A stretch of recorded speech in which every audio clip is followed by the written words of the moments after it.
eu coloquei para vocês aí o resumo, né, de tudo que nós viemos realizando em sala de aula e agora também nas aulas online, nesse percurso que nós tivemos.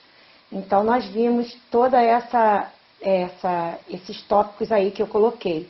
Vou fazer umas ressalvas, além das escritas, de algumas delas. Vou só ler, né, cada uma e vou fazer umas ressalvas que não estejam no quadro. Vou pedir vocês também que vocês possam estar copiando essa tarefa toda no caderno, né, para ter o conteúdo. Então, como organizar a sua redação?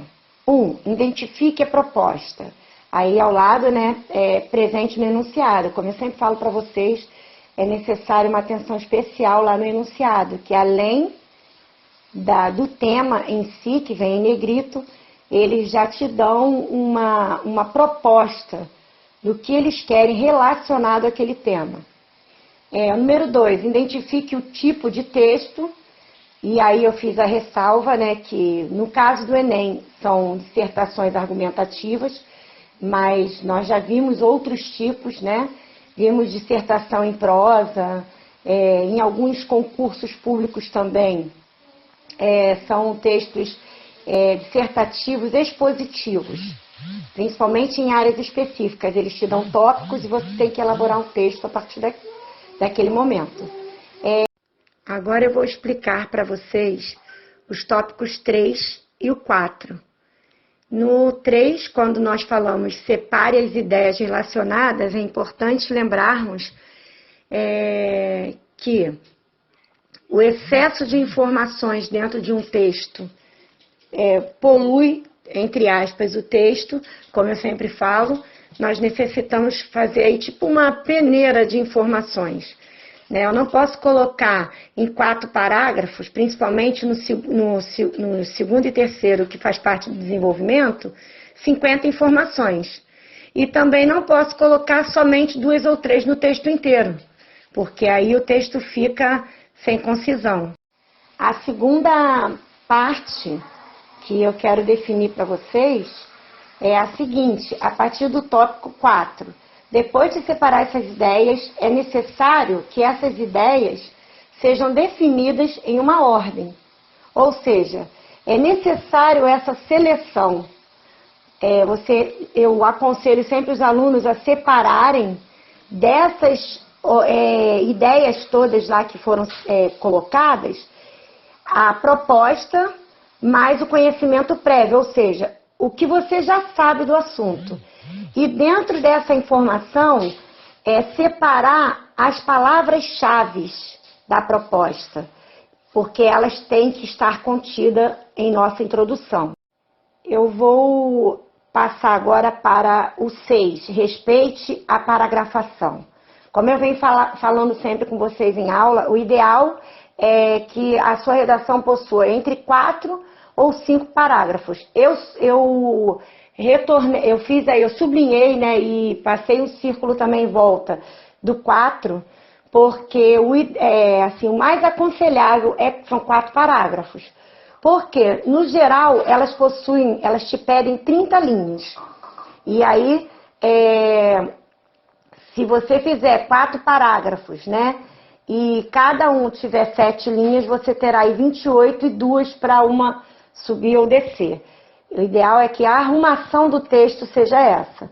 Uma outra informação também é o número de linhas. Não podem ser menos que 5.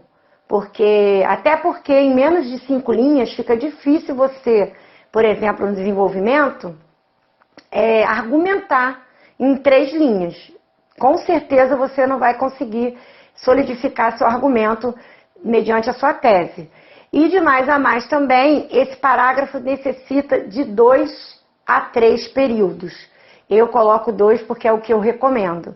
Ou seja, fala uma frase meia e um ponto. Depois do ponto, mais um período, mas no mesmo parágrafo, sem dar espaço e sem ser o que nós chamávamos antigamente de ponto continuativo. Bem, este foi mais um apanhado de todos os conteúdos que nós verificamos fiz a ressalva também em alguns pontos, relacionando, puxando, né, fazendo um gancho a aulas passadas. E aqui nessa última apresentação aqui por escrito no quadro, eu pedi que vocês estivessem, né, lembrando das paragrafações. E lembrem também que neste momento nós voltamos para o maior índice de erro que nós registramos em nossa turma, tanto ano passado como esse ano, relacionados a parágrafos, textos sem parágrafos algum ou textos com parágrafos demais e parágrafos curtos. Então, por isso eu fiz essa apresentação. E para finalizar, nunca esqueçam da estrutura redacional.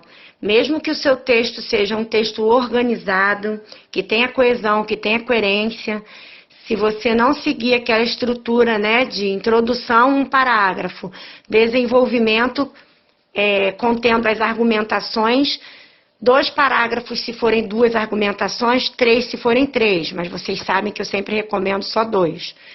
E conclusão, finalizando o texto na retomada ou na intervenção de problemas.